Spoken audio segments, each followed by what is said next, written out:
చాలా స్ట్రాంగ్గా ఉంటే చాలా అగ్రెసివ్గా వెళ్తుంది. కానీ ఇంత పెరికితనం ఉండదు అని కూడా ఒకవైపు వాళ్ళ తల్లిదండ్రులు కూడా చెప్తున్నారు. నిజంగా ఒకవైపు హ్యాంగ్ చేసుకుంది అనుకుంటారా, వేరే కారణాలు ఏమైనా ఉన్నాయని అనుకుంటారు? నాకు తెలిసినంత వరకు అయితే తనైతే చనిపోదమ్మా. చంపే రకమే కానీ చనిపోయే రకం అయితే కాదు. తను చంపింది అన్నది నా ఒపీనియన్. ఖచ్చితంగా వాడు చంపిండు. ఆమె చనిపోయి 5 నిమిషాల ముందు ఆ ఇంట్లో నుంచి పోయిందని చెప్తున్నారు చూసిన వాళ్ళు.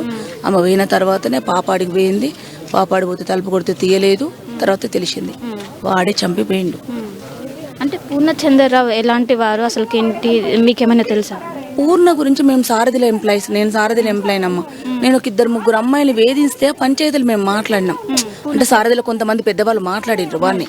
ఒక అమ్మాయి అయితే వాడిని చంపనికి కూడా అటాక్ చేసింది. నువ్వు ఇట్లా అమ్మాయిలను వేధిస్తున్నావు. అంత దుర్మార్గుడు వాడు.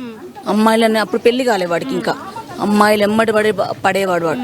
చూస్తే అసలు అనుకోరు వాడిని, అసలు అమ్మాయిలు ఎమ్మడి పడతాడని వాడు. అంత దుర్మార్గుడు వాడు. సైలెంట్ కిల్లరు వాడు. ఖచ్చితంగా శిక్ష పడాలి నాన్న. మీ వంతుగా మీరు కూడా ఖచ్చితంగా ప్రయత్నం చేయాలి మీడియా నుంచి. ఎందుకంటే మీడియాలో ఉండి 20 ఏళ్ళు మీడియా రంగంలో ఉండి దశలకు ఒక 15,000 16,000 స్థాయి నుంచి, ఉద్యోగం నుంచి, అంటే చిన్నగా బయటలు చెప్పుకున్న కాడ నుంచి కూర్చొని రీడ్ చేసే వరకు వచ్చిందంటే ఎంత కష్టపడితే ఆ స్థాయికి వస్తారు మీకు కూడా తెలుసు కదా.